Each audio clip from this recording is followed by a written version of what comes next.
Section 5.4, Solving Proportions. In order to solve proportions, we can use the idea of cross products being equal to solve for the unknown in a proportion. Let's say that you are given this proportion and you have one of the four pieces of the proportion missing. So I have 4:3 as 8 something. Now, in that something, I just put a question mark right now, but in place of that, I'm going to put a variable, just any letter whatsoever. We oftentimes use x, but we can use anything. In order to solve for x, I'm going to use this idea of cross products being equal. I know that 3 times 8 is equal to 24. That means 4 times whatever x is has to also equal 24.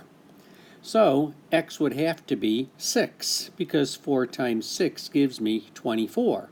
If I divided the 24 by that 4, which is what I had here, I would just be left with the x. So as I say, x is equal to 6.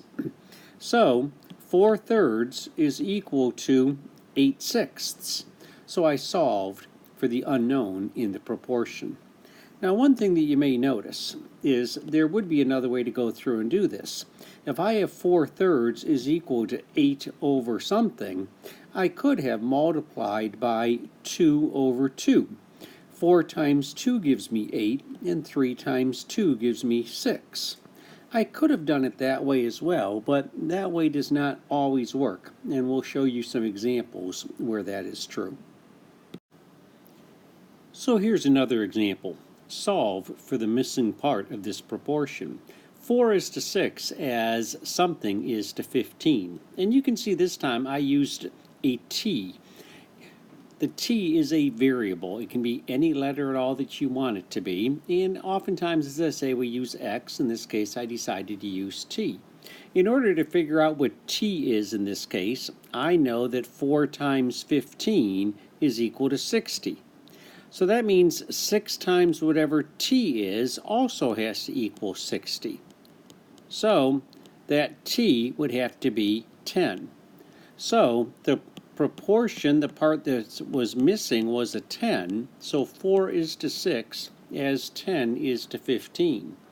Notice that this is a problem that if I started off with 4/6 and I wanted to change it into 15ths, I can't easily multiply 6 by something to get 15. There is something I can multiply by. I can multiply by 2.5. And if I multiply by 2.5 over 2.5, I will get the 10. But it's not quite as easy to do. So generally, we don't do it that way. Instead, we use the idea of cross products in order to find the answer.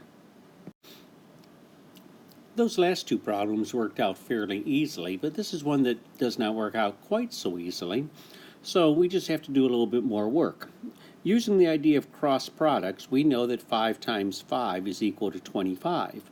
So that means 4 times something, in this case I'm calling it m, 4 times m, also has to equal 25. In order to figure out what that m is, I have to divide 25 by 4. So I'm going to do that work here. When I divide 25 by 4, 4 goes into 25 6 times. 4 times 6 is 24. I get 1. So I could say my answer is 6 1/4. So m is equal to 6 1/4. Or if I wanted to, I could take it into a decimal. This time, 4 goes into 25 6 times. I multiply, I get 24. I subtract, I get 1. I'm going to add a 0 after the 5, put in the decimal point, add the 0, and bring that down. 4 goes into 10 2 times. 4 times 2 gives me 8. I subtract, I get 2. I bring down another 0. 4 goes into 20 5 times. 4 times 5 gives me 20. So this time I get an answer of 6.25. Well, 6 1/4 and 6.25 are exactly the same number. One of them is written in decimal form, the other one is written as a mixed number. Sometimes in this section you will be asked to express your answer as a mixed number. Other times you'll be asked to express your answer as a decimal. and you need to be able to do both. Here's another problem, but instead of me just doing it, I'd like you to go through and find the missing part of this proportion by using the idea of cross products. Please do that. Give your answer in decimal form, please, as you are doing it. So you could turn this off and do the problem and then turn back on again, and you'll be able to watch me as I go through and do it. Okay, hopefully you had time to go through and do this. Using the idea of cross products, I know that 8 times 8 is equal to 64. So that means that 3 times b also has to equal 64. So I'm going to divide 64 by 3. If I divide that, 3 goes into 6 2 times. I subtract, I get 6. I get 0. I bring down my 4. How many times does 3 go into 4? It goes in there 1 time. 3 times 1 is equal to 3. I subtract, I get 1. I said to change it to a decimal, so I have to bring down my 0. 3 goes into 10 3 times. 3 times 3 gives me 9. I subtract, I get 1. And I could continue to bring down zeros. I'm going to see here that my answer is 21.3 repeating. So it would be 21.3. So 3 is to 8 as 8 is to 21.3 repeating. You will also see problems in this section that work exactly the same way, but give you a great review of multiplying or dividing with fractions and decimals. And here's an example. I know, because of cross products, that 2/3 times 27 has to equal 0.75 times x. So I need to figure out what is 2/3 times 27.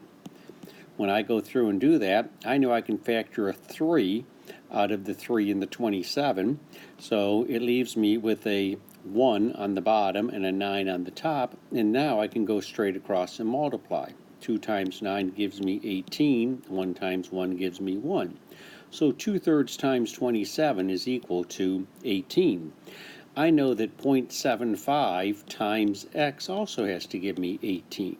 So now I'm going to go through and I'm going to do that division, 0.75 into 18. In order to do that, I have to move the decimal point over 2 spots in the 0.75. So I'm going to have to add 2 zeros to that 18 and bring that over, which means my decimal point is going to be going straight up there. And now I need to say, how many times does 75 go into 180? Well, 75 times 2 is 150. I'm going to subtract, I'm going to get 30. I can bring down my next number, which is a 0. How many times does 75 go into 300? Well, it goes in there 4 times.